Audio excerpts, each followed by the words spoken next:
Hello, আসসালামু আলাইকুম। সবাই কেমন আছো?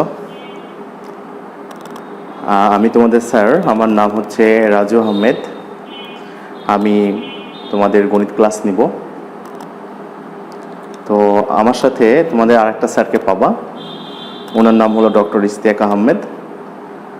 আমি এবং স্যার মিলে তোমাদের ইনশাআল্লাহ ক্লাস শেষ করব, গণিত ক্লাস শেষ করবো ইনশাআল্লাহ। তো বেশিরভাগ ক্ষেত্রে আমাকে দেখবা, স্যার মাঝে মধ্যে গিয়ে তোমাদের বিভিন্ন ধরনের দিক নির্দেশনা দিয়ে আসবেন। তো তোমরা যারা নতুন ভর্তি হয়েছো একাদশ শ্রেণীতে, তোমাদের আমলা কলেজের পক্ষ থেকে স্বাগতম। তো তোমরা সবাই জানো আসলে এই করোনাকালীন সময়ে আমরা শ্রেণীকক্ষে উপস্থিত না থাকার কারণে অনলাইন বেস ক্লাস নেওয়া লাগছে এবং তোমাদেরও অনলাইন বেস ক্লাস করা লাগছে। তো যাই হোক, সবাই তোমরা সাবধানে থাকবা, সতর্কতার সাথে থাকবা। তো যারা আমাদের আমলা সরকারি কলেজে ভর্তি হয়েছো তাদেরকে হয়তো অনেকেই বলবে তুমি কেন ওই কলেজে ভর্তি হয়েছো, কিছু করতে পারবো না, এই নেগেটিভ সাইডগুলো তোমাকে বলতে পারে। তো আমি প্রথমেই এই কথা বলার কারণ হচ্ছে, তোমাকে হতাশ হওয়া যাবে না। তুমি এমন একটা ভালো কলেজে ভর্তি হয়েছো, আমি গর্ব করি ওখানকার শিক্ষক হিসাবে। ওখানে এত সুন্দর সুন্দর আমি কলিগ পেয়েছি যারা ছাত্রদের নিয়ে চিন্তা ভাবনা করে। বিশেষ করে আমাদের শ্রদ্ধেয় অধ্যক্ষ প্রিন্সিপাল মোহাম্মদ হোসেন স্যার, উনি ওনার প্ল্যান মাফিক পরিকল্পনা করে আমাদের কলেজকে অনেক দূর এগিয়ে নিয়ে যাচ্ছে। তো সেক্ষেত্রে অন্যান্য যে কোনো কলেজ থেকে আমাদের কলেজে তুমি অনেক ভালো পড়াশোনার পরিবেশ পাবা, এই বিষয়ে তুমি নিশ্চিত থাকো। তোমাদের আগে যারা ভর্তি হয়েছিল তারা ভালো করে পড়াশোনা করে ভালো রেজাল্ট করে বিভিন্ন ভালো ভালো জায়গায়, ভালো ভালো ইউনিভার্সিটি, ইঞ্জিনিয়ারিং, মেডিকেল সহ বিভিন্ন জায়গায় চান্স পেয়েছে। সো তুমি যদি এইরকম স্বপ্ন দেখো যে আমিও চান্স পেতে চাই ভালো জায়গায়, তুমি ইনশাল্লাহ পারবা, কোনো সমস্যা নেই। তো ঠিক আছে, আজকে আমি তোমাদের স্বাগতম জানাচ্ছি আমার হাসি মুখের ক্লাস। আজকে ক্লাসের নাম হচ্ছে হাসি মুখের ক্লাস। তো আমি তোমাদের বলেছি আমি গণিত ক্লাস নিব, তো হায়ার ম্যাথমেটিক্স দেখো। তো আজকে আসলে আমরা কিছু আলোচনা করব গণিতের সিলেবাস নিয়ে, কীভাবে প্রশ্ন প্যাটার্ন থাকে, কীভাবে তোমরা উত্তর করবা, কোন কোন বিষয় থেকে কতটি প্রশ্নের উত্তর দিতে হয়, সেগুলো আমরা আজকে দেখব। তো প্রথমে যাই, আমাদের গণিত দুইটা পত্র বিভক্ত, একটা উত্তরগণিত প্রথম পত্র, উত্তরগণিত দ্বিতীয় পত্র। তো প্রথম পত্র থেকে 100 মার্ক, দ্বিতীয় পত্র থেকে 100 মার্কের, মোট 200 মার্কের পরীক্ষা হবে। তো এই প্রথম পত্রের যে 100 মার্কের পরীক্ষা এবং দ্বিতীয় পত্রের যে 100 মার্কের পরীক্ষা, এদের মধ্যে আবার কিছু ক্রাইটেরিয়া আছে, সেগুলো আমরা দেখব। তো প্রথমেই কোশ্চেন আসে আমাদের সিকিউ, মানে প্রথম পত্রের অথবা দ্বিতীয় পত্র তুমি যেটাই বলো, সিকিউ কোশ্চেন থাকে। সিকিউ মানে সৃজনশীল কোশ্চেন থেকে আমাদের 50 মার্কের উত্তর করা লাগবে, যেখানে আমাদের 8টি প্রশ্ন থাকবে। 8টি প্রশ্ন থাকবে, যার মধ্যে থেকে তোমাকে 5টি প্রশ্নের উত্তর দিতে হবে। 5টি প্রশ্ন উত্তর দিতে হবে। ওকে, 5টি প্রশ্নের উত্তর দিতে হবে। তো 8টি প্রশ্ন কি স্যার একই সাথে থাকবে? না স্যার, এটা দুইটা বিভাগে বিভক্ত থাকবে। একটা হলো ক বিভাগ, আর একটা হলো বন্ধুরা খ বিভাগ। খ বিভাগ, তো ক বিভাগে 4টা প্রশ্ন থাকে আর খ বিভাগে 4টা প্রশ্ন থাকে। এই 4টা মোট 8টা প্রশ্ন থাকবে। তো এই যে ক বিভাগ থেকে যে 4টি প্রশ্ন থাকবে, খ বিভাগ থেকে যে 4টি প্রশ্ন থাকবে, এদের মধ্যে আবার উত্তর করার সময় শর্ত দেওয়া থাকবে যে কোনো বিভাগ থেকে সর্বোচ্চ 3টা প্রশ্নের তুমি উত্তর করতে পারবা। সর্বোচ্চ 3টা প্রশ্নের উত্তর করতে পারবা। যদি ক বিভাগ থেকে 4টির মধ্যে 3টি দাও, তাহলে অবশ্যই খ বিভাগ থেকে 4টি থেকে 2টা দিতে হবে। আবার তুমি যদি খ বিভাগ থেকে 3টা দাও, তাহলে ক বিভাগ থেকে 2টা দিতে হবে। এইভাবে তুমি মিশিয়ে উত্তর করতে পারো, কোনো সমস্যা নাই। তো ক বিভাগ থেকে কোন কোন অধ্যায়ের কোশ্চেন হয় স্যার, এটা তোমরা যখন ক্লাস করবা সরাসরি আসবা ইনশাআল্লাহ, তখন আমরা এগুলো নিয়ে আলোচনা করবো, কোনো সমস্যা নাই। তো ঠিক আছে, তাহলে আমার মনে হয় তোমাদের সৃজনশীল প্রশ্নের যে 8টি প্রশ্ন থাকে তার মধ্যে 5টি প্রশ্নের উত্তর দিতে হয় 50 মার্কসের, এবং সেখানে ক বিভাগ থেকে 4টি, খ বিভাগ থেকে 4টি কোশ্চেন দেওয়া থাকে। এর মধ্যে যে কোনো বিভাগ থেকে সর্বোচ্চ 3টা প্রশ্ন তুমি উত্তর দিতে পারবা। তো এবার স্যার যে একটা প্রশ্নে ধরেন একটা প্রশ্ন দেওয়া আছে, ওই প্রশ্নের মধ্যে কিভাবে কোশ্চেন থাকবে। তো একটি প্রশ্ন ধরো 1 নম্বর কোশ্চেনে প্রশ্ন থাকবে, উদ্দীপক দেওয়া থাকবে, আমাদের উদ্দীপক থাকবে 2-1টি, ওই উদ্দীপকের উপর ডিপেন্ড করে আমাদের প্রশ্ন থাকবে। তো প্রথম নম্বরের কোশ্চেন যেটা, সেটা হচ্ছে কতে একটা 2 মার্কের কোশ্চেন থাকে, কতে 2 মার্কের কোশ্চেন থাকবে, খতে 4 মার্কের কোশ্চেন থাকে, 4 মার্কের, এবং গতে 4 মার্কের কোশ্চেন থাকে। এই যে মোট একটা প্রশ্নে মোট 10 মার্কের কোশ্চেন থাকে। একটা প্রশ্ন আবার 3টা ভাগে বিভক্ত আছে, ক খ গ, মানে কতে 2 মার্ক, খতে 4 মার্ক, গতে 4 মার্ক। তো তোমরা যদি ভালো করে প্র্যাকটিস করো ম্যাথমেটিক্স, তাহলে খুব সহজেই এই উত্তরগুলো করতে পারবে। এবং আমি বিশ্বাস করি তুমি অনেক অনেক অনেক ভালো ম্যাথমেটিক্স পারো, কারণ এই কারণেই আমি বলছি যে তোমরা সাধারণত ম্যাথমেটিক্স ভালো পারো বলেই আসলে তোমরা বিজ্ঞান বিভাগের ছাত্র হয়েছো, তাই না? হ্যাঁ, যারা ম্যাথমেটিক্স ভালো পারে তারা বিজ্ঞান বিভাগে আসে, তার মানে তুমি অনেক ভালো ম্যাথমেটিক্স পারো আগে থেকেই। তো তুমি অবশ্যই এখানে অনেক ভালো করবা, এই বিষয়ে আমি কথা না বলি, ঠিক আছে? ওকে বন্ধুরা, তাহলে সিকিউ মানে সৃজনশীল ব্যাপারটা গেল।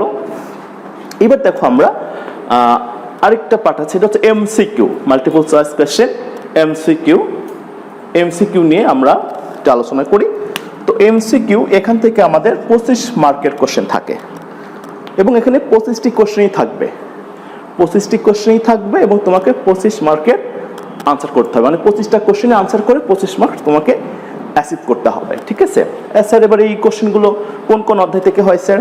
হ্যাঁ, এটা প্রতিটা অধ্যায় থেকে দেওয়ার চেষ্টা করে। প্রথম পত্র যখন তোমার এমসিকিউ কোশ্চেন থাকবে, প্রতিটা অধ্যায় থেকেই তোমাকে আসলে কোশ্চেন হওয়ার সম্ভাবনা থাকে। তবে কিছু কিছু চ্যাপ্টার আছে যেগুলো থেকে বেশি কোশ্চেন হয়, সেগুলো চ্যাপ্টার আমরা পরে দেখে নেব ক্লাস করার সময়, ঠিক আছে বন্ধুরা? Okay fine. তো এমসিকিউ গেল, এখন আমরা দেখব প্র্যাকটিক্যাল।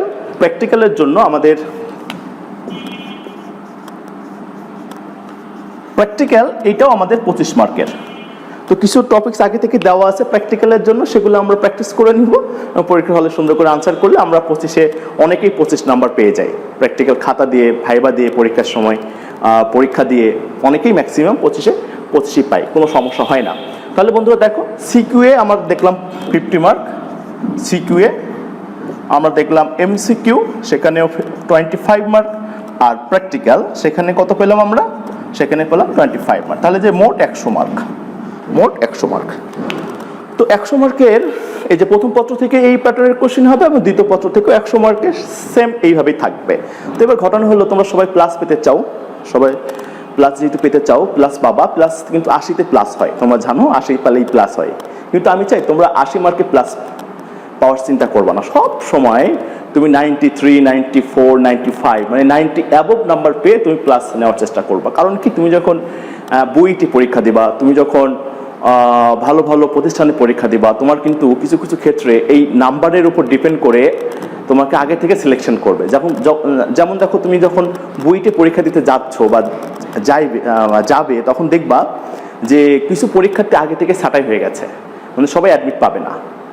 সবাই আবেদন করার যোগ্যতা অর্জন করলেও কিন্তু সবাই অ্যাডমিট পাবে না। কারণ কি, ওনারা সর্বোচ্চ 5 থেকে 6,000 পরীক্ষা দিতে দেয়, পরীক্ষার্থীদের পরীক্ষা দিতে দেয়, এবং তাদের মধ্যেই অ্যাডমিশন নিয়ে কি করে, তাদের মধ্যে অ্যাডমিশন নিয়ে তারা তাদের ছাত্রী সিলেকশন করে। সো তুমি কীভাবে সিলেকশন করে স্যার 5-6,000? সিলেকশন করে তারা যারা আবেদন করেছে তাদের মধ্য থেকে, ধরো যে 200, মানে এই যে ফিজিক্স, কেমিস্ট্রি, ম্যাথ, এই 3টা সাবজেক্ট থেকে তারা তাদের মোট মার্কের ডিফারেন্স দেখে তারা সিলেকশন করে। মানে এই 600 মার্কের মধ্যে তারা সব থেকে বেশি নাম্বার কারা পেয়েছে তাদের সিলেকশন করে তারা পরীক্ষা তোমার হচ্ছে সিলেকশন, তাদের অ্যাডমিট কার্ড দেয়। So be careful. তোমাকে এখন থেকে, যেহেতু তুমি স্বপ্ন দেখছো ভালো কিছু করার, তারপরে তোমাকে এখন থেকেই ওই মেন্টালিটি রাখতে হবে যে অনেক বেশি নাম্বার আমাকে পেতে হবে, ঠিক আছে? Okay fine. তাহলে ঠিক আছে, তাহলে আমরা এগুলো বুঝেছি, কোনো সমস্যা নাই স্যার। এখন স্যার আমরা কি বই কিনবো, তাই না? গণিতের জন্য কি বই কিনবো? তো আমি জানি, আমার মনে হয় অনেকের সাথে কথা হয়েছে, তারা অলরেডি বই কিনে নিয়েছে, তারা অলরেডি বাসায় পড়াশোনা শুরু করেছে। আমার মনে হয় তুমিও শুরু করেছো। তো যাই হোক, যদি বই কেনা হয় অথবা না হয়, তোমরা কিছু বই কিনতে পারো। সেটা হচ্ছে অক্ষরপত্র স্যারের বই আছে, তারপরে আমাদের রূপন্তী প্রকাশনের বই আছে, আমাদের লেকচার সিরিজের বই আছে। আর অবশ্যই যারা ইঞ্জিনিয়ারিং পরীক্ষা দিতে যাচ্ছ বা চাবা, স্বপ্ন দেখছো ইঞ্জিনিয়ার হবো, তারা অবশ্যই আমরা কেতাবুদ্দিন স্যারের বই এবং এসইউ আহমেদ স্যারের বই কিনবো। এসইউ আহমেদ স্যার এবং হচ্ছে কেতাবুদ্দিন স্যারের বইটা আমাদের কাছে রাখবো।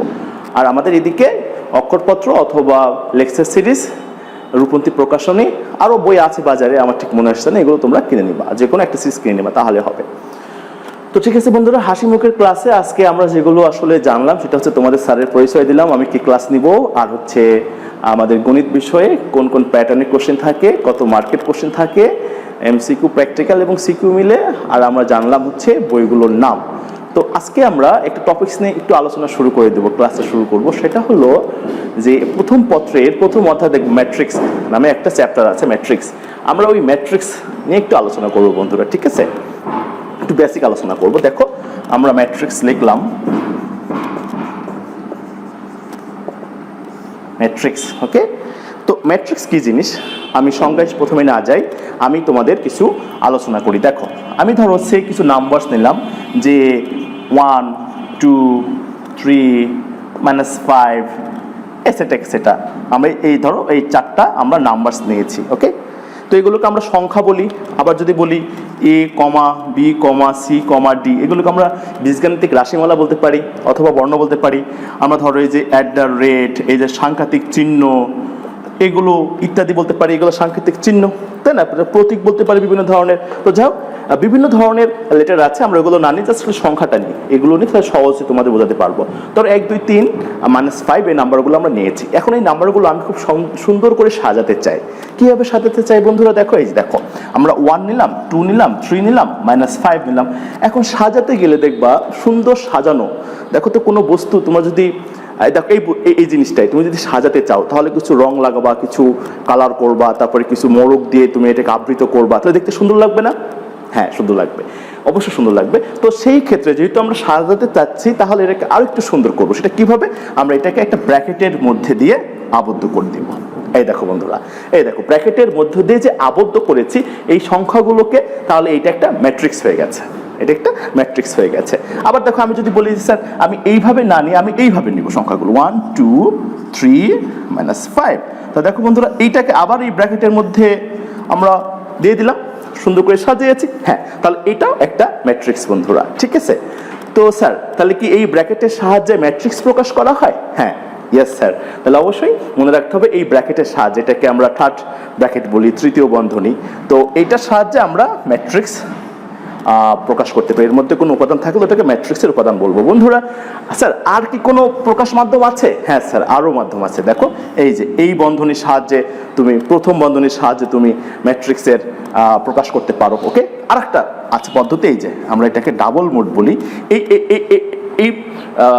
এই প্রতীকের সাহায্যেও আমরা ম্যাট্রিক্সের প্রকাশ করতে পারি।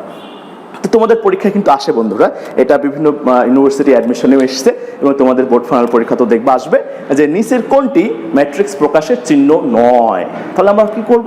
এই তিনটার বাইরে যেটা আসবে সেটাই বললো ম্যাট্রিক্স না, ম্যাট্রিক্স প্রকাশ করা যাবে না। ইয়েস, তাহলে স্যার আমরা এটা মনে রাখবো। স্যার এটা বুঝলাম যে এটা কি প্রকাশ করা যায়। তাহলে স্যার এবার যদি আমি এইভাবে সাজাই, স্যার দেখো স্যার এই যে স্যার এবার 1 2 3 -5 নিলাম। স্যার স্যার এইটা কি ম্যাট্রিক্স হবে? এটা ম্যাট্রিক্স হবে? অবশ্যই স্যার, এটাও একটা ম্যাট্রিক্স। কারণ দেখো স্যার 1 2 3 -5 এই উপাদানগুলো এখানে আছে, এবং যার যার পজিশনে, যার যার অবস্থানে প্রতিটা উপাদানই এখানে বিদ্যমান। তার মানে এটা একটা ম্যাট্রিক্স, এবং এটা কি আমাদের থার্ড ব্র্যাকেটের মধ্যে আমরা দিয়েছি। কিন্তু স্যার এইটা কি ম্যাট্রিক্স? যদি আমি এইভাবে সাজাতে চাই 1 2 3 -5, আচ্ছা স্যার তোমাদেরই কোশ্চেন করি, বলো তো এই সাজানো আর এই সাজানোর থেকে এইটা একটু ভিন্ন সাজানো মনে হচ্ছে না? এবং এটা অগোছালো মনে হচ্ছে না? আমরা তো আসলে সাজাতে চাচ্ছি, এটা একটা অগোছালো মনে হচ্ছে, তাই না? ইয়েস, এটা অগোছালো মনে হয় মানে এটা একটা ম্যাট্রিক্স না স্যার? রাইট, এটা কেন ম্যাট্রিক্স না এখন আমরা একটু বিশ্লেষণ করব। তো আমরা অগোছালো হিসাবে এটা দেখলাম যে আসলে এটা ম্যাট্রিক্স হচ্ছে না, কারণ অগোছালো হিসাবে আছে। রাইট, অগোছালো কি যেখানে এখানে নাই স্যার? ইয়েস। তো ম্যাট্রিক্সে হওয়ার শর্ত আছে, সেটা কি জানো বন্ধুরা? যতটা মানে যেই সারি যতটা উপাদান আছে, অপর সারিতে ততটা উপাদানই থাকতে হবে, এবং যেই কলামে যতগুলো উপাদান আছে অপর কলামে অতগুলো উপাদান থাকতেই হবে। বন্ধুরা দেখো এই যে এই সারিতে কয়টা উপাদান আছে? 1টা 2টা 3টা। বন্ধুরা দেখো তো। ও আরেকটা বিষয় বলি, আচ্ছা একটু পরে বলি। এটাকে আসলে একটা জিনিস তোমাদের বলতে ভুলে গেছি বন্ধুরা, সেটা হলো যে আনুভূমিক বরাবর যেইটা থাকবে তাদেরকে বলবো আমরা সারি। আনুভূমিক বরাবর যেটা আছে, যে সংখ্যাগুলো থাকবে সেই সংখ্যাগুলো বলবো আমরা সারির উপাদান। আর যেগুলো উলম্ব বরাবর থাকবে উলম্ব বরাবর থাকবে, মানে লম্বালম্বি থাকবে, তাদেরকে আমরা বলবো হচ্ছে কলাম। ওকে বন্ধুরা, তাহলে বলো তো এখানে একটা সারি আছে, কারণ একদিকে একটা লাইনেই গেছে। ওকে, কিন্তু স্যার তাহলে এখানে কয়টা কলাম আছে? দেখো বন্ধু, উলম্ব বরাবর একটা, দুইটা, তিনটা, চারটা। ইয়েস, এখানে চারটা কলাম আছে, এখানে কি একটা সারি আছে। বন্ধুরা এখানে কয়টা সারি আছে? দেখো, একটা আছে, দুইটা আছে, তিনটা আছে, চারটা আছে। চারটা সারি। বন্ধুরা এখানে কয়টা কলাম? একটা কলাম। ইয়েস, তাহলে এখানে চারটা সারি, একটা কলাম। এবার তোমাদের কাজ দিলাম, তোমার কমেন্টসের মাধ্যমে অবশ্যই আমাকে জানাবা যে এইটায় কয়টা সারি আছে আর কয়টা কলাম আছে। ওকে বন্ধুরা, কয়টা সারি আছে, কয়টা কলাম আছে, তোমরা আমাকে জানাবা। তাহলে বন্ধুরা এখানে দেখো তো, এখন দেখলাম এখানে দুইটা সারি আছে, কিন্তু এই সারির দ্বিতীয় সারির এই উপাদানগুলো নাই। উপাদানগুলো নাই, ইয়েস, উপাদানগুলো নাই মানে এটা ম্যাট্রিক্সও তাহলে হবে না। আমি মনে হয় তোমাদের বোঝাতে পেরেছি যে কোনো এই প্রতিটা সারির উপাদানগুলো অবশ্যই পরের সারিতেও থাকতে হবে, মানে অবস্থান হোল্ড করতে হবে কোন উপাদান দিয়ে, তাছাড়া হবে না। ওকে, এটা তোমাদের মনে রাখতে হবে। তাহলে এটা ম্যাট্রিক্স না বন্ধুরা। তাহলে কি এটা ম্যাট্রিক্স হবে স্যার? দেখো বন্ধুরা, আমি যদি এবার